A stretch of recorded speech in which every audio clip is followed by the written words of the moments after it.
Halo, shalom semua teman-teman. Selamat datang di YouTube channel Belajar Kristen.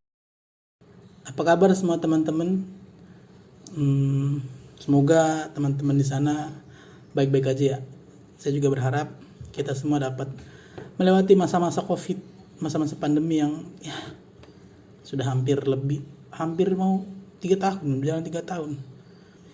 Oke, tanpa perlu basa-basi lama lagi, mari kita masuk ke pelajaran yang pertama, yaitu indahnya mengampuni.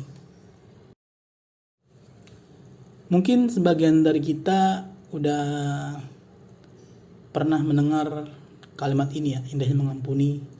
Atau sebagian dari kita juga sama sekali belum pernah mendengar judul indahnya mengampuni. Oke, maka dari itu mari kita belajar sama-sama dari tokoh yang bernama Nelson Mandela. Ada yang kenal gak sih siapa Nelson Mandela ini? Oke, mungkin sebagian teman-teman udah ada yang kenal lah ya, siapa Nelson Mandela ini. Kalau yang belum, ayo kita simak sama-sama.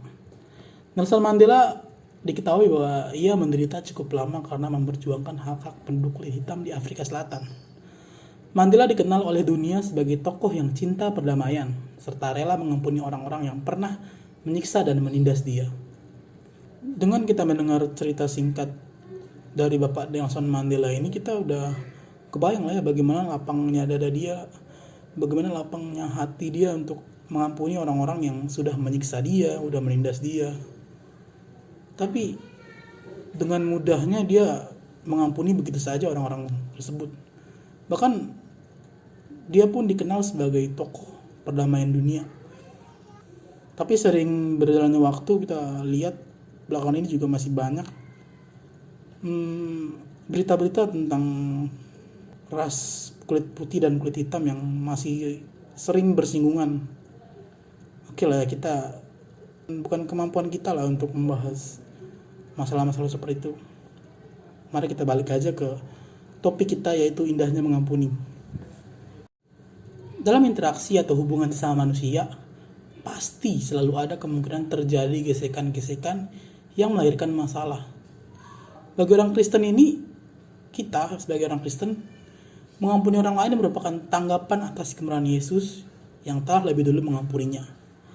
Dan dengan mengampuni seorang,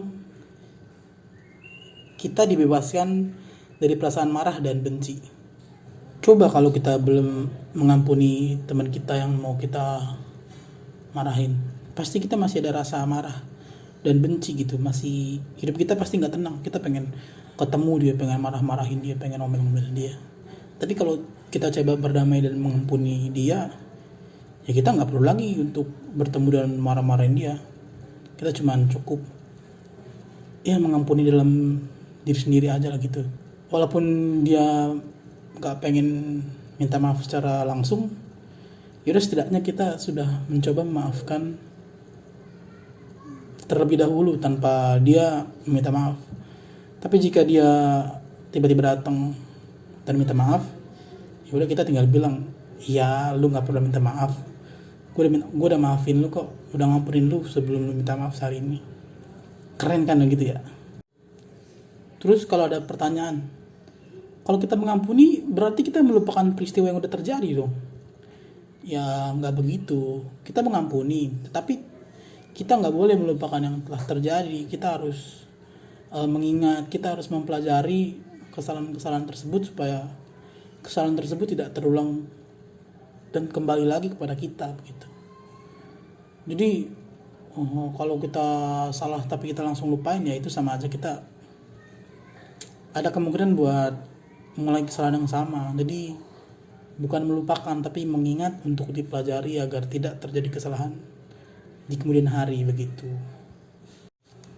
Kita bisa mengambil satu contoh lagi dari tokoh Alkitab, yaitu Yusuf. Teman-teman pasti udah pada tahu ya bagaimana cerita Nabi Yusuf.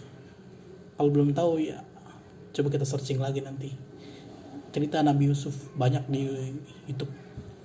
Tapi bolehlah saya ceritain singkat seperti ini ya. Nabi Yusuf tuh anak kedua terakhir dari berapa banyak saudara ya. Pokoknya dia banyak saudaranya lah. Terus dia tuh dibuang ke sumur oleh abang-abangnya Terus dia diangkat oleh kerajaan, dijadikan pelayan di sana karena dia ganteng. Terus dia digoda sama istri Potifar. Tapi istri Potifar ini malah mengatakan bahwa sebaliknya. Nah, akhirnya raja memenjarakan si Yusuf hingga akhirnya Yusuf lepas dari penjara karena teman satu sel dulu mengatakan bahwa Yusuf ini bisa membaca mimpi. Karena waktu itu kan rajanya sedang bermimpi dan dia nggak tahu tuh apa arti mimpinya. Nah, akhirnya Yusuf dipanggil ke kerajaan kembali untuk membaca mimpi dari sang raja itu. Kemudian singkat cerita Yusuf menjadi orang kepercayaan raja. Terjadilah krisis ekonomi yang sangat sangat parah lah.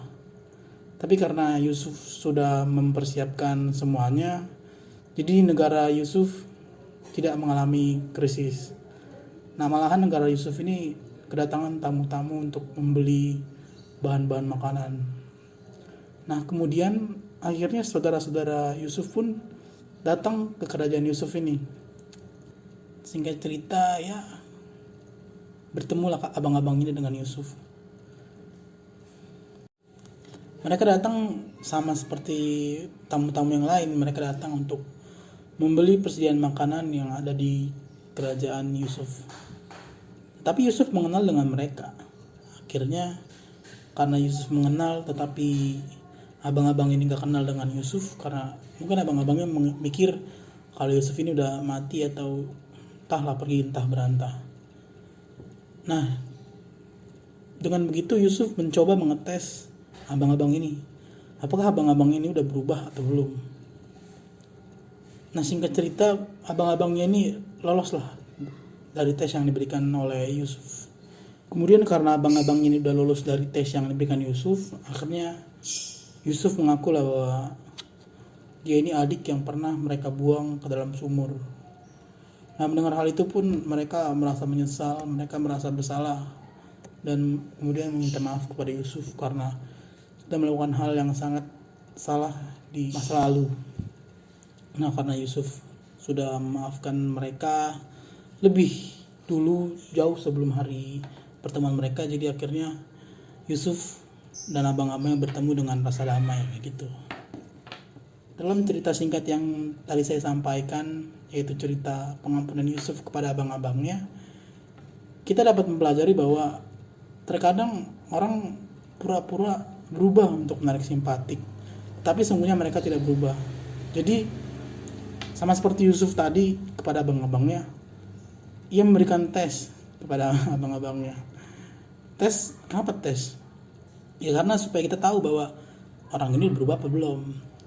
Jadi gak ada salahnya kalau kita mencoba mengetes, ya sedikit memberi pertanyaan atau tindakan-tindakan yang mungkin membuat kita tahu bahwa teman kita ini udah berubah dan tidak akan mengulangi kesalahannya lagi. Begitu. Tetapi dengan begitu, tidak berarti juga bahwa pengampunan dari sudut pandang Kristen adalah pengampunan bersyarat. Namun, sebagai manusia kita dapat bersifat kritis dalam mengampuni. Artinya pengampunan yang diberikan secara cuma-cuma tidak boleh dimanfaatkan untuk hal-hal yang tidak benar. Setelah kita mendengar cerita-cerita dari Nelson Mandela, dari Yusuf dan abang-abangnya, kita sebenarnya tahu nggak sih apa arti mengampuni? Kalau nggak tahu, yuk kita simak sama-sama lagi. Mengampuni artinya memaafkan seseorang dengan tulus hati, membebaskan seseorang dari beban rasa bersalah, serta tidak mengungkit-ungkit lagi kesalahannya. Akan tetapi, pengampunan itu tidak dengan sendirinya menghilangkan kewaspadaan diri, sehingga kita tidak menjadi korban untuk hal yang sama lagi. Jadi karena kita tahu mengampuni itu indah, ya kita langsung mengampuni. Ya enggak gitu juga. Tapi kita harus belajar juga bahwa mengampuni orang tidak melupakan langsung, tapi juga mempelajari kesalahan-kesalahan apa yang terjadi dan tidak terulang lagi untuk kedua kalinya. Dengan demikian, pengampunan yang diberikan itu menjadi suatu yang tepat dan efektif.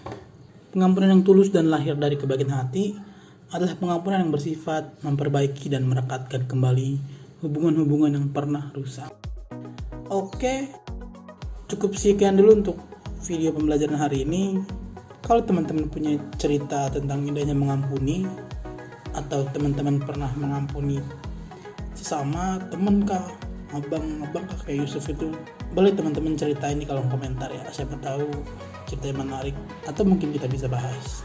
Kalau ada pertanyaan tentang indahnya mengampuni, boleh teman-teman komentar di kolom komentar di bawah. Sampai bertemu di video pembelajaran berikutnya. Dadah.